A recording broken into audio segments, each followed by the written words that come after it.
Mari Bapak Ibu Saudara yang terkasih di dalam Tuhan, saya ajak kita untuk boleh menundukkan diri dan kita berdoa. Bapa di dalam surga, kami bersyukur jikalau saat ini kami boleh bersehati beribadah kepada Tuhan. Puji-pujian yang kami naikkan kiranya boleh menjadi pujian yang berkenan di hadapan-Mu.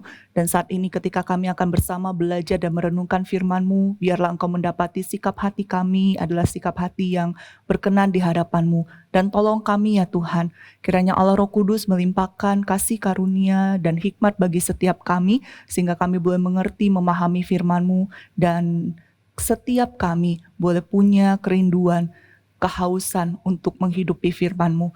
Pakailah hamba-Mu yang penuh dengan keterbatasan dan kelemahan ini, kiranya boleh menjadi alat kemuliaan nama Tuhan.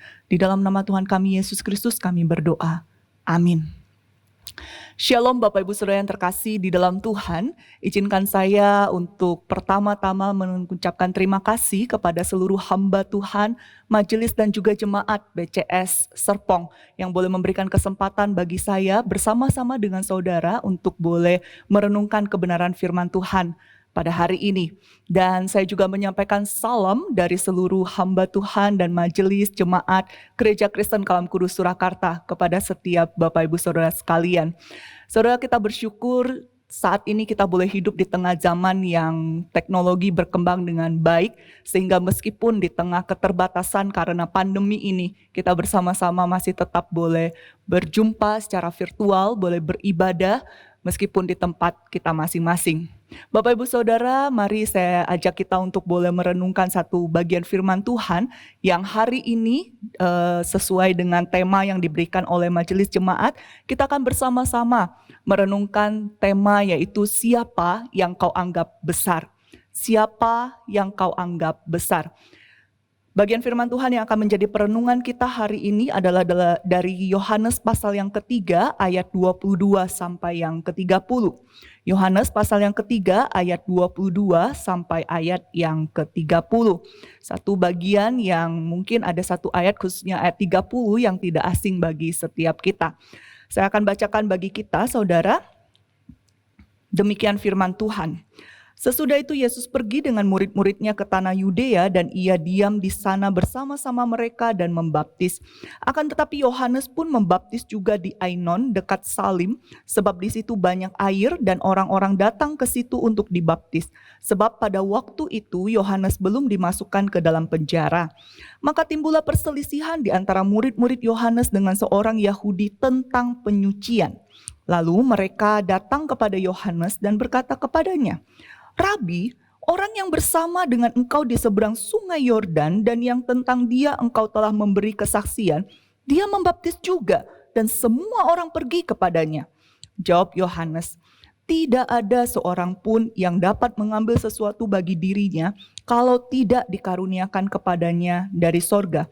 Kamu sendiri dapat memberi kesaksian bahwa aku telah berkata, aku bukan Mesias, tetapi aku diutus untuk mendahuluinya.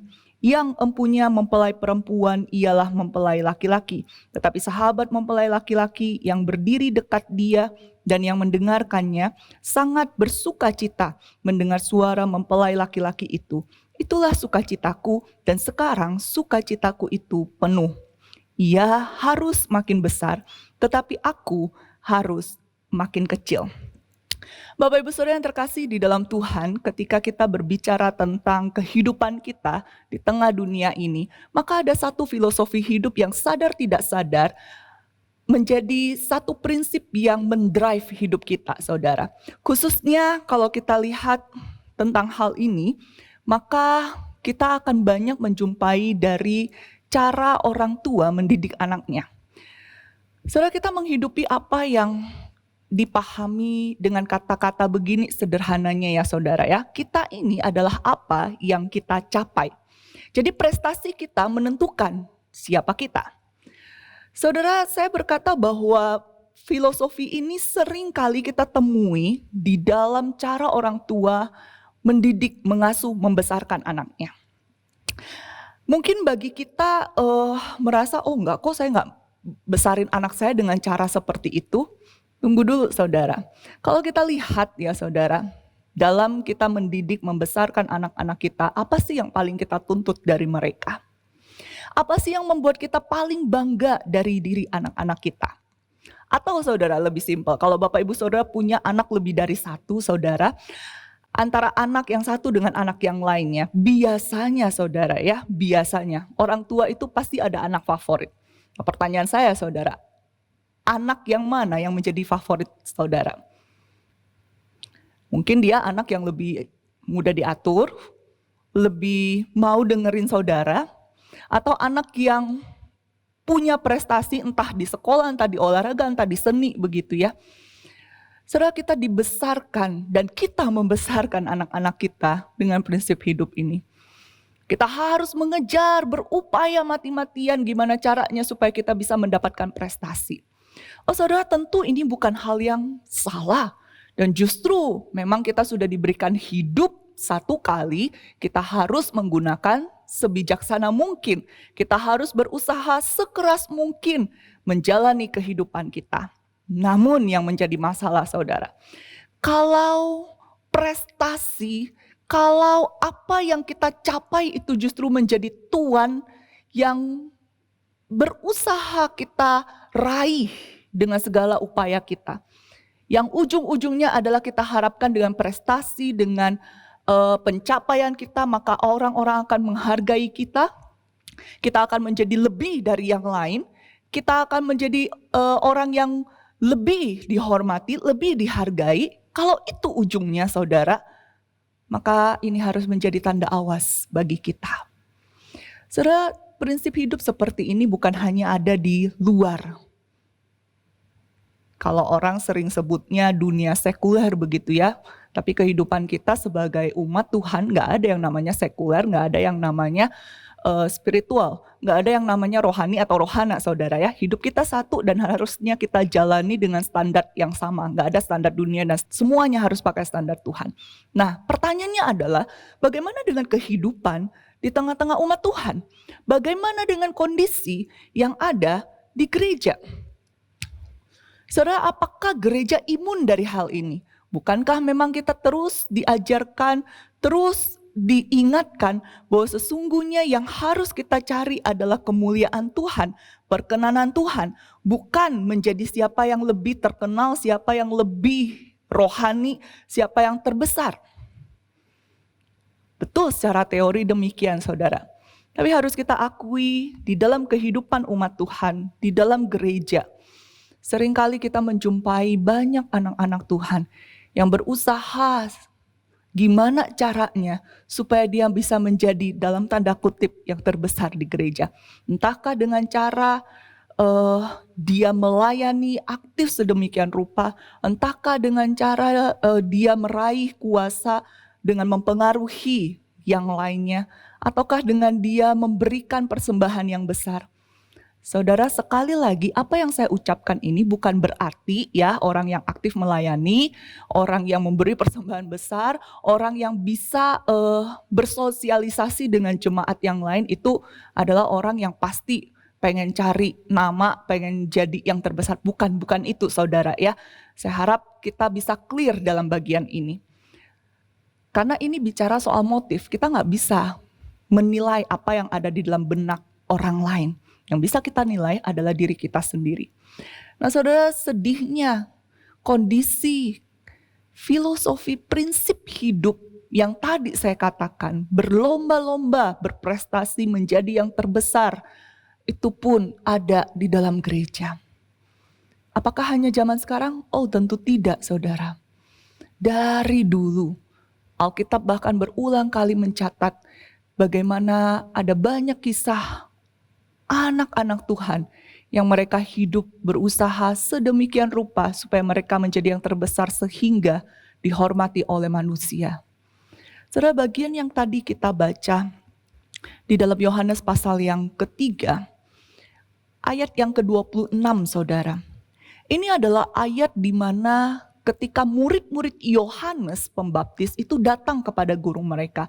Lalu kemudian mereka komplain kepada Yohanes. Nah, saudara tadi saya sudah membacakan bagi kita konteks dari ayat dari perikop ini. Jadi dikatakan di ayat 22 dan 23, Tuhan Yesus itu beserta dengan murid-muridnya pergi ke tanah Yudea, diam di situ dan membaptis. Oke. Lalu kemudian di ayat 23 dikatakan Yohanes pun membaptis juga di dekat-dekat daerah situ, karena memang daerah situ banyak air, diberi keterangan begitu saudara ya. Nah, yang menjadi permasalahan begini saudara, ketika ini udah nih satu kelompok Yesus, satu kelompoknya Yohanes sama-sama membaptis. Nah, ayat 26 ini dikatakan banyak orang yang justru ikut kepada kelompoknya Tuhan Yesus. Banyak pengikutnya Yohanes ini beralih mengikuti Tuhan Yesus. Ini komplain dari murid-muridnya Yohanes. Nah, sebelum ayat 26 ini saudara, di ayat 25 ada diberikan satu keterangan yang dikatakan begini. Terjadi perselisihan antara murid-murid Yohanes dengan seorang Yahudi tentang penyucian. Nah, saudara, dalam bagian ini tidak dijelaskan lebih lanjut apa sih yang mereka perdebatkan begitu ya. Apa sih yang mereka yang membuat mereka berselisih dan berkonflik. Enggak ada. Setelah satu ayat keterangan kecil ini langsung beralih kepada reaksi dari murid-murid Yohanes. Namun saudara, dari apa yang disampaikan oleh murid-murid Yohanes kepada Yohanes Pembaptis, saya menurut beberapa penafsir dikatakan kemungkinan besar topik penyucian yang menjadi penyebab perselisihan antara murid-murid Yohanes dengan seorang Yahudi itu mungkin kira-kira begini saudara. Orang Yahudi itu mungkin akan berkata begini, "Hey, lihat, kalian kan udah baptis banyak orang. Pembaptisan, penyucian itu menjadi satu ritual ya yang menarik banyak orang kepada kelompok kalian. Tapi kalian perhatiin gak? Justru makin hari makin banyak orang meninggalkan kelompok kalian dan malah beralih kepada kelompoknya Rabi yang disebut Yesus itu. Jadi apa sih hebatnya baptisan mereka dibandingkan kalian? Apakah punya mereka itu lebih berkuasa daripada punya kalian? Apakah baptisan mereka itu lebih menyucikan daripada baptisan kalian? Mungkin kira-kira begitu saudara ya, dialog perdebatan yang terjadi pada saat itu. Ini berdasarkan dengan reaksi yang diberikan oleh murid-murid Yohanes saudara. Nah, ketika kita memperhatikan hal ini, kita mendapati begini. Murid-murid Yohanes merasa ini enggak fair nih.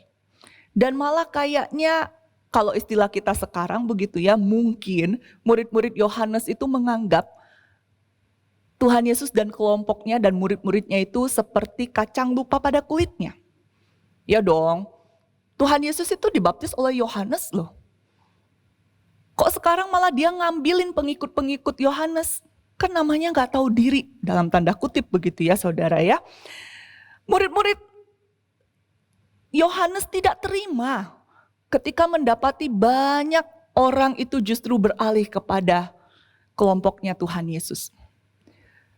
Saudara, apakah ini hanya terjadi kepada murid-muridnya Yohanes? Oh, tentu tidak. Kita sendiri membaca beberapa kali tentang murid-murid Tuhan Yesus sendiri. Bagaimana mereka di antara mereka sendiri pun 12 orang itu mempertengkarkan siapa yang terbesar di antara mereka. Bahkan Alkitab mencatat saudara, di saat-saat terakhir sebelum Tuhan Yesus diserahkan, mereka masih memperdebatkan siapa yang terbesar di antara mereka. Siapa yang paling hebat di antara mereka. Saudara, perdebatan ini tentu didorong oleh sebuah motif ingin menjadi yang paling dihormati di antara grup itu. Dan bahkan mungkin saudara ya, dengan pemahaman mereka tentang Mesias, Yesus itu yang adalah Mesias yang mereka yakini, one day akan memerintah Israel. Nah, orang murid yang terbesar inilah yang akan mendampingi, mendapatkan kuasa dan bla bla bla begitu ya saudara. Pokoknya banyak keuntungan. Saudara yang terkasih di dalam Tuhan, keinginan menjadi yang terbesar, keinginan untuk dihargai akan prestasi yang didapat, keinginan untuk dihormati, keinginan untuk menjadi nomor satu, itu selalu ada di dalam diri manusia yang berdosa. Apapun bentuk dan wujudnya, saudara. Bapak Ibu Saudara yang terkasih di dalam Tuhan, ketika Yohanes mendengar apa yang disampaikan oleh para murid-muridnya, dia meresponi demikian. Di ayat yang ke-29, Yohanes berkata kepada murid-muridnya begini, yang empunya mempelai perempuan ialah mempelai laki-laki, tetapi sahabat mempelai laki-laki yang berdiri dekat dia dan yang mendengarkannya sangat bersukacita mendengar suara mempelai laki-laki itu. Itulah sukacitaku dan sekarang sukacitaku itu penuh. Oh saudara, ketika Yohanes mendengar komplain dari murid-muridnya, dia enggak langsung merasa, oh ya betul ya kamu ya, kok bisa-bisanya orang yang aku baptis itu justru mencuri pengikutku. Oh enggak saudara, Yohanes enggak berkata begitu. Yohanes justru mengingatkan para murid-muridnya tentang siapa dirinya dan bagaimana seharusnya berespon. Dan bahkan ayat 29 ini dikatakan di bagian yang saya bold ini saudara, Yohanes berkata dirinya itu sangat bersukacita dan bahkan sukacitanya itu penuh. Ketika Yesus Kristus itu menjadi semakin besar di tengah dunia, maka Yohanes Pembaptis sadar dia harusnya menjadi semakin kecil di tengah dunia. Dan sukacitanya terus bertambah akan hal itu. Sukacita yang menjadi respon dari Yohanes Pembaptis ini menunjukkan sebuah respon kepada kedaulatan Allah, kepada pemuliaan Allah. Itu yang dilakukan oleh Yohanes Pembaptis. Ayat 30 saudara, ini ayat yang mungkin sering kita dengarkan atau bahkan menjadi ayat hafalan kita. Ia harus makin besar, tetapi aku harus makin kecil. Saudara, kata harus di dalam ayat 30 ini adalah sebuah kata yang sangat penting. Bukan hanya sekedar sebuah kata tambahan begitu ya, no. Tapi ini adalah sebuah keterangan yang menunjukkan kata harus ini adalah sebuah keharusan menurut Allah. Ini adalah sebuah keharusan menurut rencana Allah. Di ayat 27 dalam pasal yang ketiga dikatakan begini, Yohanes berkata kepada murid-muridnya ya, ketika sudah dengar komplain, Yohanes bilang begini, tidak ada seorang pun yang dapat mengambil sesuatu bagi dirinya kalau tidak dikaruniakan kepadanya dari sorga. Yohanes berkata kepada murid-muridnya, itu orang-orang pergi kepada Tuhan Yesus, pindah ikut Tuhan Yesus, itu kalau bukan atas perkenanan surga, atas perkenanan Tuhan, enggak mungkin itu terjadi. Jadi kalau sampai mereka pindah, kalau sampai mereka tertarik kepada kelompok Tuhan Yesus itu, maka itu adalah kehendak surga. Nah ini diimplikasikan ketika kita sampai kepada ayat 30. Yohanes dengan jelas berkata, ia harus makin besar, aku harus makin kecil. Tidak ada tawar-menawar akan hal ini. Saudara yang terkasih di dalam Tuhan, kok bisa Yohanes sampai kepada titik pemahaman ini? Kok bisa Yohanes tidak mengklaim prestasinya, tidak mengklaim nama besar, tidak marah karena posisinya dalam tanda kutip begitu ya, direbut oleh Kristus. Kenapa saudara? Merenungkan hal ini saya teringat kepada apa yang sering disampaikan oleh Pendeta Rahmiati. Dan ini sering saya ingatkan kepada diri saya. Kita sebagai umat Tuhan harus sadar diri sehingga kita bisa tahu diri. Yohanes Pembaptis sadar siapa dirinya. Saudara, ayat yang ke-28. Yohanes sangat sadar bahwa dia ini bukan Mesias yang dijanjikan itu, tapi Kristus Mesias itu. Sehingga sudah sepatutnya lah segala perhatian, segala fokus, segala kemuliaan pujian itu ditujukan kepada Kristus, bukan kepada dirinya.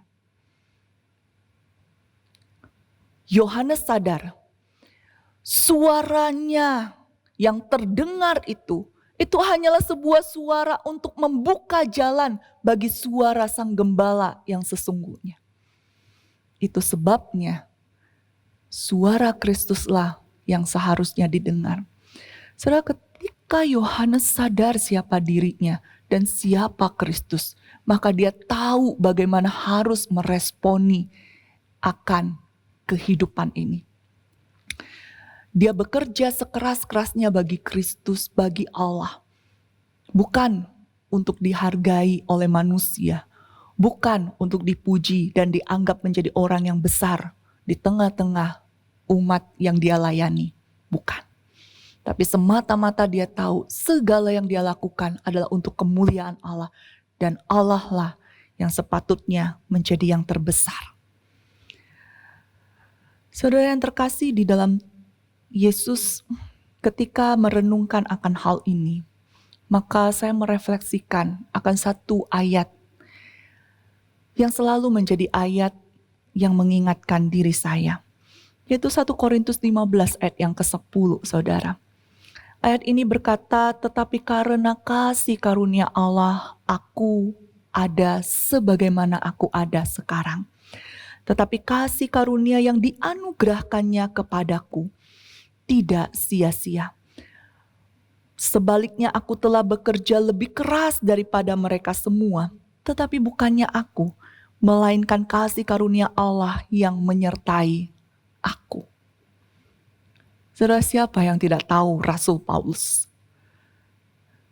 Sejak dia berjumpa dengan Kristus di jalan menuju Damaskus itu, hidupnya diubahkan oleh Kristus. Berubah 180 derajat. Dia mati-matian bagi Tuhan. Dia melayani bukan hanya pergi ke berbagai kota. Dia melayani bukan hanya memberitakan firman. Dia melayani bahkan dengan penderitaan yang harus dia alami. Dengan penganiayaan yang harus dia terima. Itu dialami semua oleh Rasul Paulus. Dan saudara, kita membaca di dalam kisah para rasul bagaimana pelayanan Rasul Paulus itu membuahkan jemaat-jemaat. Saudara, kalau mau dibandingkan, ini nih hamba Tuhan yang besar, saudara. Pelayanannya begitu luar biasa. Dan bukankah dia patut untuk mengklaim, mendapatkan pengakuan sebagai hamba Tuhan yang besar? Tapi tidak. Rasul Paulus berkata, aku bekerja lebih keras daripada mereka semua. Oh saudara, ini bukan untuk membanggakan dirinya dan menunjukkan dengan sombong, lihat loh aku bekerja sangat keras, kalian apa? Enggak, saudara. Tapi ini adalah respon dari Rasul Paulus karena dia sadar hidupnya karena anugerah Tuhan. Makanya sekarang dia bekerja mati-matian bagi Tuhan. Tapi sampai pada titik dia bekerja mati-matian melayani Tuhan, saudara. Dia kemudian gak berkata, lihat loh aku patut dihargai, aku patut dihormati, aku patut menerima reward. Enggak, saudara. Ayat ini di bagian terakhir dikatakan bahwa tetapi bukannya aku, melainkan kasih karunia Allah yang menyertai aku. Segala kebesaran, segala keberhasilan yang dilakukan melalui pelayanannya, Rasul Paulus sadar, yang patut dipuji, yang patut ditinggikan, yang patut dianggap besar, itu adalah Allah. Karena semua adalah kasih karunia-Nya. Bapak Ibu Saudara yang terkasih di dalam Tuhan, kita sebagai manusia gak beda kok sama Rasul Paulus. Tidak, saudara, sama manusia dengan Rasul Paulus. Kita menerima anugerah yang sama seperti Rasul Paulus. Dan mungkin saat ini kita juga berusaha mati-matian sama seperti Rasul Paulus. Tapi pertanyaannya, saudara, apakah motif kita, apakah tujuan kita ketika mati-matian bagi Tuhan itu juga sama seperti Rasul Paulus. Apakah itu juga sama seperti Yohanes Pembaptis? Pelayanan yang kita lakukan, entahkah di gereja saudara, ataukah di rumah kita, ataukah di lingkungan pekerjaan, di lingkungan masyarakat kita. Ketika kita mati-matian melakukan sesuatu, saudara, apa yang kita kehendaki? Apakah kita ingin dihargai, dihormati? Atau bagi kita cukup dengan segala apa yang kita upayakan, nama Tuhan dipermuliakan. Sekalipun segala apa yang saya upayakan ini tidak dipuji oleh manusia. Saudara, ingat ketika kita boleh melayani Tuhan, ketika kita melakukan sesuatu untuk Tuhan, ketika kita menjadi pengikutnya yang paling setia, semuanya itu adalah privilege bagi kita, hak istimewa bagi kita. Kita bisa bekerja bagi Sang Raja itu. Dan yang lebih membuat kita sepatutnya merasa bersyukur dan terhormat dengan panggilan pelayanan adalah kita ini sudah dibayar di muka, saudara. Kematian Yesus Kristus di atas kayu salib itu sudah membayar penuh, saudara. Jadi tidak sepatutnya lah kita menuntut reward lagi dari apa yang kita upayakan bagi Tuhan sekarang. Bapak Ibu Saudara yang terkasih di dalam Tuhan, jemaat BCS Serpong, kita saat ini sedang hidup di tengah-tengah perjalanan dunia yang tidak mudah, penuh dengan pergumulan. Tapi ingat, panggilan kita tidak pernah berubah.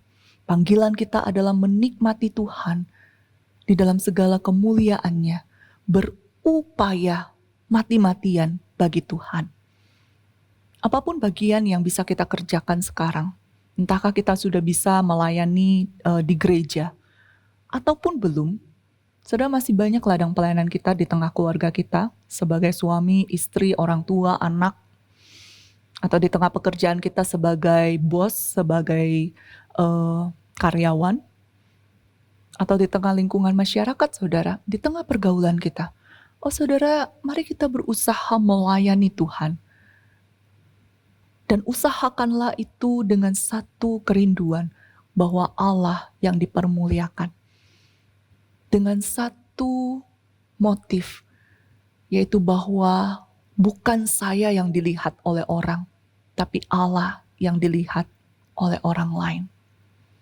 Biarlah kita terus boleh berjalan bersama dengan Tuhan, kita terus boleh menikmati Dia, kita terus boleh berusaha bagi kemuliaan namanya. Mari kita berdoa.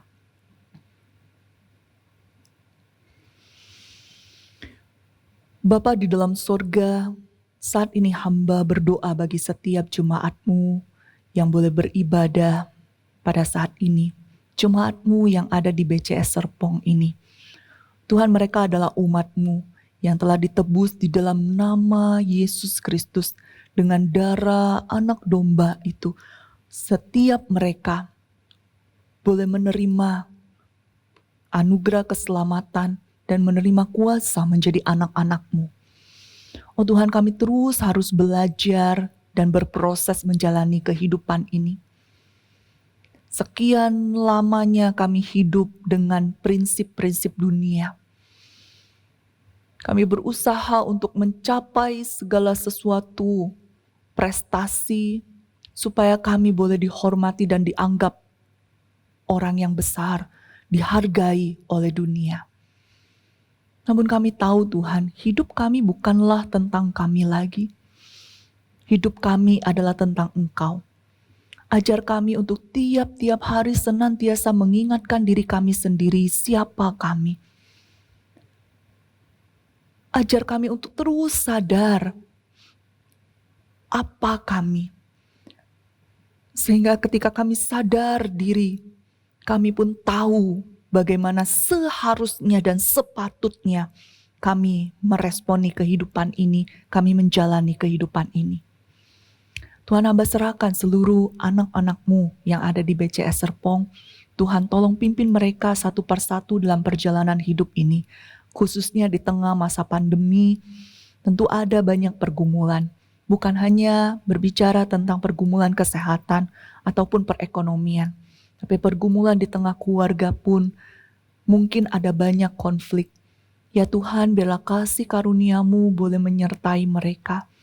Justru pengalaman-pengalaman dan pergumulan-pergumulan yang mereka hadapi saat ini boleh memproses mereka menjadi pribadi-pribadi yang berkenan di hadapan Tuhan. Menjadi pribadi-pribadi yang terus bertumbuh, berupaya mati-matian, dan biarlah nama Tuhan yang dipermuliakan. Hamba serahkan untuk seluruh hamba Tuhan majelis yang ada di BCS Serpong ini, Tuhan juga yang karuniakan hikmat bijaksana bagi mereka ketika boleh memimpin dan mengelola gereja milik Tuhan ini. Terima kasih Allah yang baik. Di dalam nama Tuhan kami Yesus Kristus, kami berdoa dan kami bersyukur. Amin.